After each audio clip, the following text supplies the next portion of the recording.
जय श्री हरि। माघ मास महात्म्य भाग तीसरा। मृगश्री मुनि के द्वारा माघ के पुण्य से एक हाथी का उद्धार तथा मरी हुई कन्याओं का जीवित होना। वशिष्ठ जी कहते हैं, राजन, भोजपुर में उचत्थे नामक एक श्रेष्ठ मुनि थे। उनके कमल के समान नेत्रों वाली एक कन्या थी जिसका नाम सुव्रता था। वे माघ मास में प्रतिदिन सवेरे ही उठकर अपनी कुमारी सखियों के साथ कावेरी नदी के पश्चिमगामी प्रवाह में स्नान किया करती थी। स्नान के समय वे इस प्रकार प्रार्थना करती, देवी, तुम सह्य पर्वत की घाटी से निकलकर श्रीरंग क्षेत्र में प्रवाहित होती हो। श्री कावेरी, तुम्हें नमस्कार है। मेरे पापों का नाश करो। मरुद वृद्धे, तुम बड़ी सौभाग्यशालिनी हो। माघ मास में जो लोग तुम्हारे जल में स्नान करते हैं उनके बड़े बड़े पापों को हर लेती हो। माता, मुझे मंगल प्रदान करो। पश्चिम वाहिनी कावेरी, मुझे पति, धन, पुत्र, संपूर्ण मनोरथ और पातिव्रत्य पालन की शक्ति दो। यों कहकर सुव्रता कावेरी को प्रणाम करती और जब कुछ कुछ सूर्य का उदय होने लगता उसी समय वे नित्य स्नान किया करती थी। इस प्रकार उसने 3 वर्षों तक माघ स्नान किया। उसका उत्तम चरित्र तथा गृह कार्य में चतुरता देखकर पिता का मन बड़ा प्रसन्न रहता था। वे सोचने लगे, अपनी कन्या का विवाह किससे करूं। इसी बीच में कुत्स मुनि ने अपने पुत्र ब्रह्मचारी वत्स का विवाह करने के लिए उचत्थी की सुमुखी कन्या सुव्रता का वर्ण करने का विचार किया। सुव्रता बड़ी सुंदरी थी, उसमें अनेक शुभ लक्षण थे। वे बाहर भीतर से शुद्ध तथा निरोग थी। उस समय उसकी कहीं तुलना नहीं थी। वत्स मुनि ने उससे विवाह करने की अभिलाषा की। एक दिन सुव्रता अपनी 3 सखियों के साथ माघ स्नान करने के लिए अरुणोदय के समय कावेरी के तट पर आई। उसी समय एक भयानक जंगली हाथी पानी से निकला। उसे देखकर सुव्रता आदि कन्याएं भय से व्याकुल होकर भागी। हाथी भी बहुत दूर तक उनके पीछे पीछे गया। चारों कन्याएं वेग से दौड़ने के कारण हाँफने लगी और तिनकों से ढके हुए एक बहुत बड़े जल शून्य कुएं में गिर पड़ी। कुएं में गिरते ही उनके प्राण निकल गए। जब वे घर लौटकर नहीं आईं तब माता पिता उनकी खोज करते हुए इधर उधर भटकने लगे। उन्होंने वन वन में घूमकर झाड़ी झाड़ी छान डाली। आगे जाने पर उन्हें गहरा कुआं दिखाई दिया जो तिनकों से ढका होने के कारण प्रायः दृष्टि में नहीं आता था। उन्होंने देखा वे कमल लोचना कन्याएं कुएं के भीतर निर्जीव होकर पड़ी हैं। उनकी माताएं कन्याओं के पास चली गईं और शोकग्रस्त हो बार बार उन्हें छाती से लगाकर विमले, कमले, सुव्रते, सुरसे आदि नाम ले लेकर विलाप करने लगी।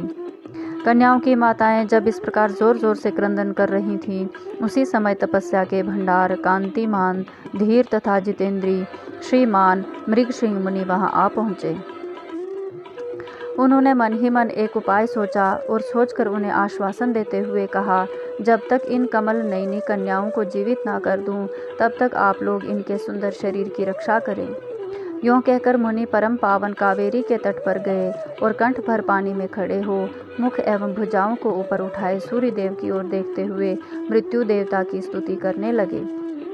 इसी बीच में एक समय वही हाथी पानी के भीतर से उठा और उन ब्राह्मण मुनि को मारने के लिए सूंड उठाए बड़े वेग से उनके समीप आया।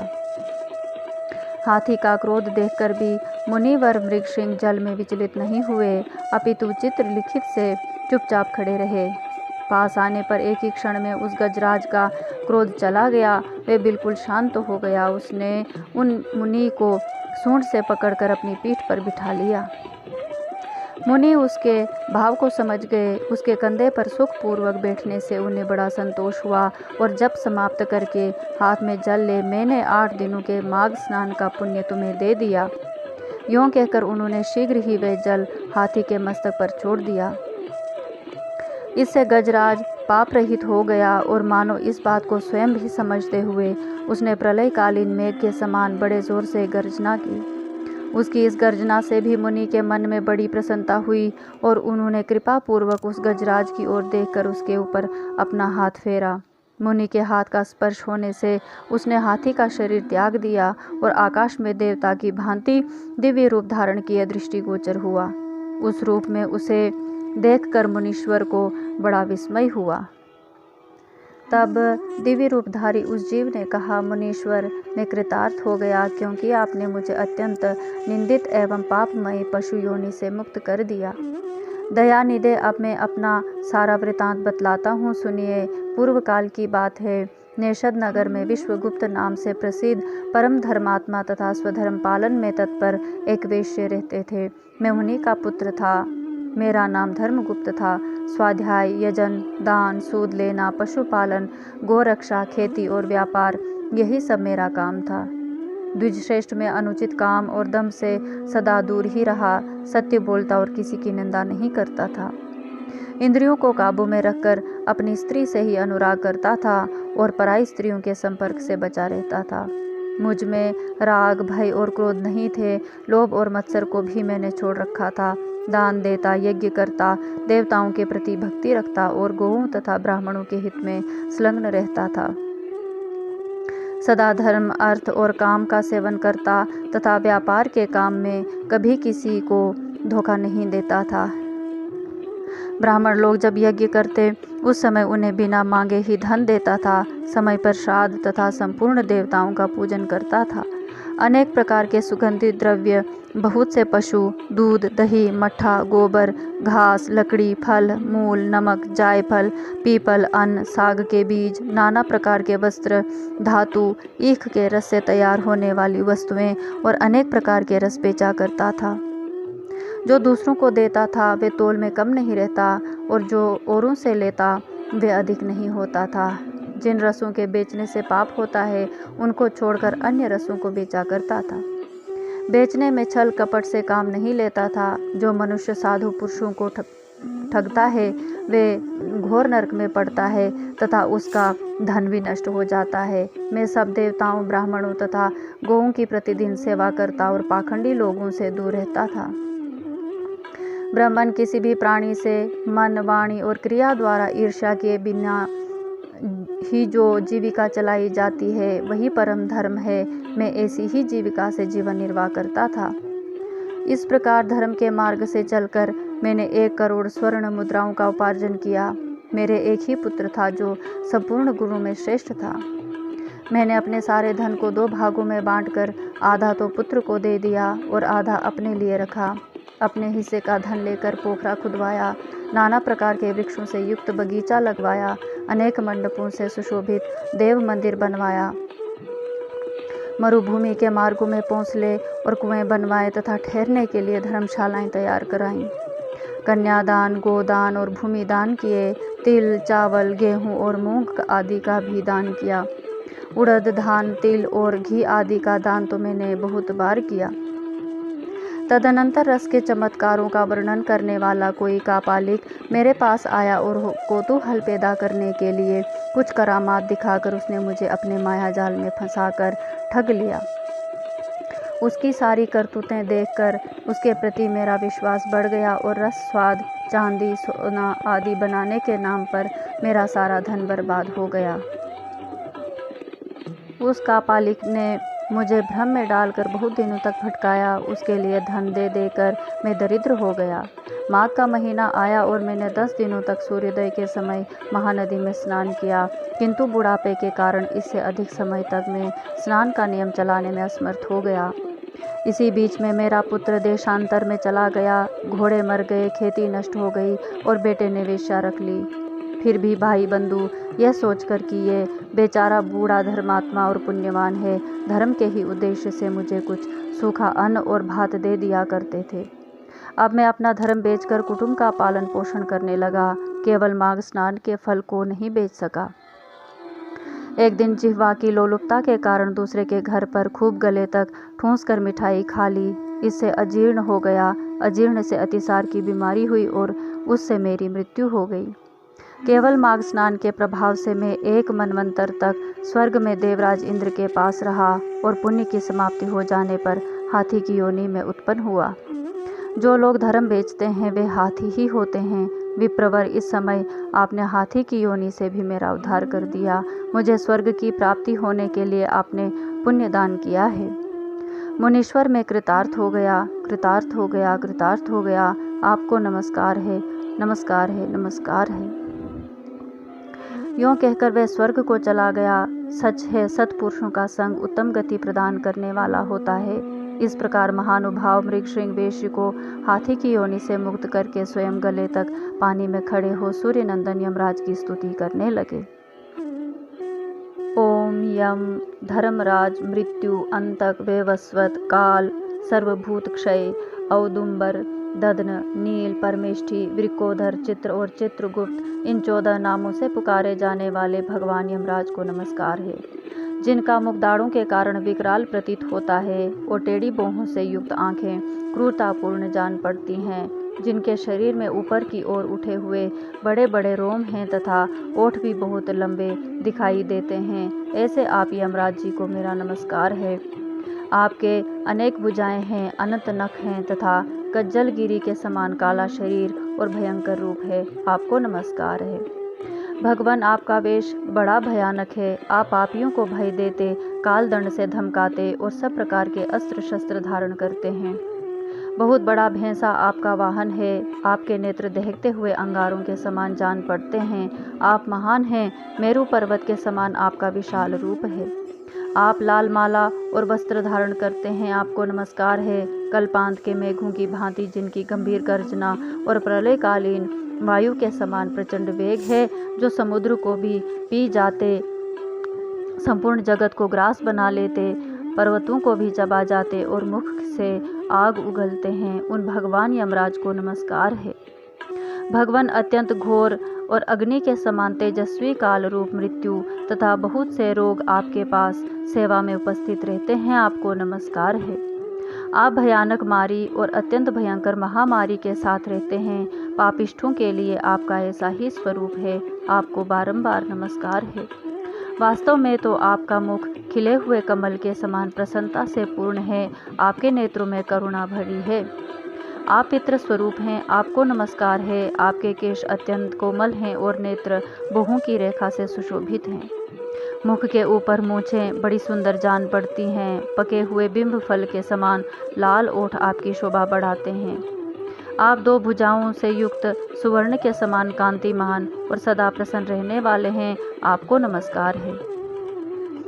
आप सब प्रकार के आभूषणों से विभूषित रत्नमय सिंहासन पर विराजमान, श्वेत माला और श्वेत वस्त्र धारण करने वाले तथा श्वेत छत्र से सुशोभित हैं। आपके दोनों ओर 2 दिव्य नारियां खड़ी होकर हाथों में सुंदर चंवर लिए डुला रही हैं, आपको नमस्कार है। गले के रत्नमय हार से आप बड़े सुंदर जान पड़ते हैं, रत्नमय कुंडल आपके कानों की शोभा बढ़ाते हैं। आपके हार और भुजबंद भी रत्न के ही हैं तथा आपके किरीट में नाना प्रकार के रत्न जड़े हुए हैं। आपकी कृपा दृष्टि सीमा का अतिक्रमण कर जाती है, आप मित्र भाव से सबको देखते हैं। सब प्रकार की संपत्तियां आपको समृद्धिशाली बनाती हैं, आप सौभाग्य के परम आश्रय हैं तथा धर्म और अधर्म के ज्ञान में निपुण सभासद आपकी उपासना करते हैं, आपको नमस्कार है। संयमनीपुरी की सभा में शुभ्र वर्ण वाले, शुभ्र रूप वाले, धर्म शुभ लक्षण, सत्य चंद्रमा के समान मनोहर रूपधारी, शम दूध के समान उज्ज्वल दम तथा वर्णाश्रम जनित विशुद्ध आचार आपके पास मूर्तिमान होकर सेवा में उपस्थित रहते हैं, आपको नमस्कार है। आप साधुओं पर सदा स्नेह रखते, वाणी से उनमें प्राणों का संचार करते, वचनों से संतोष देते और गुणों से उन्हें सर्वस्व समर्पण करते हैं। सज्जन पुरुषों पर सदा संतुष्ट रहने वाले आप धर्मराज को बारंबार नमस्कार है। जो सबके काल होते हुए भी शुभ कर्म करने वाले पुरुषों पर कृपा करते हैं, जो पुण्यात्माओं के हितैषी सत्पुरुषों के संगी, संयमनीपुरी के स्वामी, धर्मात्मा तथा धर्म का अनुष्ठान करने वालों के प्रिय हैं, उन धर्मराज को नमस्कार है। जिसकी पीठ पर लटके हुए घंटों की ध्वनि से सारी दिशाएं गूंज उठती हैं तथा जो ऊंचे ऊंचे सींगों और फुंकारों के कारण अत्यंत भीषण प्रतीत होता है, ऐसे महान भैंसे पर जो विराजमान रहते हैं तथा जिनकी 8 बड़ी बड़ी भुजाएं क्रमशः नाराज, शक्ति, मूसल, खड्ग, गदा, त्रिशूल, पाश और अंकुश से सुशोभित हैं, उन भगवान यमराज को प्रणाम है। जो 14 सत्पुरुषों के साथ बैठकर जीवों के शुभाशुभ कर्मों का भली भांति विचार करते हैं, साक्षियों द्वारा अनुमोदन कराकर उन्हें दंड देते हैं तथा संपूर्ण विश्व को शांत रखते हैं, उन दक्षिण दिशा के स्वामी शांत स्वरूप यमराज को नमस्कार है। जो कल्याण स्वरूप भयहारी, शोच, संतोष आदि नियमों में स्थित मनुष्यों के नेत्रों को प्रिय लगने वाले सावर्णी, शनैश्चर और विवस्वत मनु, इन तीनों की माता के सौतेले पुत्र विवस्वान सूर्यदेव के आत्मज तथा सदाचारी मनुष्यों को वर देने वाले हैं, उन भगवान यम को नमस्कार है। भगवान, जब आपके दूत पापी जीवों को दृढ़ता पूर्वक बांधकर आपके सामने उपस्थित करते हैं, तब आप उन्हें ये आदेश देते हैं कि इन पापियों को अनेक घोर नरकों में गिराकर छेद डालो, टुकड़े टुकड़े कर दो, जला दो, सुखा डालो, पीस दो। इस प्रकार की बातें कहते हुए यमुना जी के ज्येष्ठ भ्राता आप यमराज को मेरा प्रणाम है। जब आप अंतक रूप धारण करते हैं, उस समय आपके गोलाकार नेत्र किनारे किनारे से लाल दिखाई देते हैं। आप भीम रूप होकर भय प्रदान करते हैं। टेढ़ी बाहों के कारण आपका मुख वक्र जान पड़ता है। आपके शरीर का रंग उस समय नीला हो जाता है तथा आप अपने निर्दयी दूतों के द्वारा शास्त्रोक्त नियम का उल्लंघन करने वाले पापियों को खूब कड़ाई के साथ धमकाते हैं। आपको सर्वदा नमस्कार है। जिन्होंने पंच महायज्ञों का अनुष्ठान किया है तथा जो सदा ही अपने कर्मों के पालन में संलग्न रहे हैं, ऐसे लोगों को दूर से ही विमान पर आते देख आप दोनों हाथ जोड़े आगे बढ़कर उनका स्वागत करते हैं। आपके नेत्र कमल के समान विशाल हैं तथा आप माता संज्ञा के सुयोग्य पुत्र हैं। आपको मेरा प्रणाम है। जो संपूर्ण विश्व से उत्कृष्ट निर्मल विद्वान, जगत के पालक ब्रह्मा विष्णु तथा शिव के प्रिय, सबके शुभाशुभ कर्मों के उत्तम साक्षी तथा समस्त संसार को शरण देने वाले हैं, उन भगवान यम को नमस्कार है। वशिष्ठ जी कहते हैं, इस प्रकार स्तुति करके मृगसिंह ने उदारता और करुणा के भंडार तथा दक्षिण दिशा के स्वामी भगवान यम का ध्यान करते हुए उन्हें साष्टांग प्रणाम किया। इससे भगवान यम को बड़ी प्रसन्नता हुई। वे महान तेजस्वी रूप धारण किए मुनि के सामने प्रकट हुए। उस समय उनका मुख कमल प्रसन्नता से खिला हुआ था और किरीट, हार, केयूर तथा मणिमय कुंडल धारण करने वाले अनेक सेवक चारों ओर से उनकी सेवा में उपस्थित थे। यमराज ने कहा, मुने, मैं तुम्हारे स्तोत्र से बहुत संतुष्ट हूँ और तुम्हें वर देने के लिए यहाँ आया हूँ। तुम मुझसे मनोवांछित वर मांगो, मैं तुम्हें अभीष्ट वस्तु प्रदान करूँगा। उनकी बात सुनकर मुनीश्वर मृगसिंह उठ खड़े हो गए। यमराज को सामने उपस्थित देख उन्हें बड़ा विस्मय हुआ। उनके नेत्र प्रसन्नता से खिल उठे। कृतांत को पाकर उन्होंने अपने को सफल मनोरथ समझा और हाथ जोड़कर कहा, भगवान, इन कन्याओं को प्राणदान दीजिए। मैं आपसे बारंबार यही याचना करता हूँ। मुनि का कथन सुनकर धर्मराज ने अदृश्य रूप से उन ब्राह्मण कन्याओं को उनके शरीर में भेज दिया।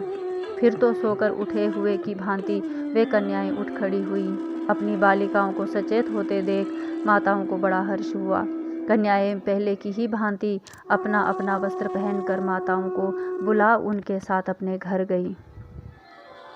वशिष्ठ जी कहते हैं, इस प्रकार विप्रवर मृगसिंह को वरदान दे यम देवता अपने पार्षदों के साथ अंतर्धान हो गए।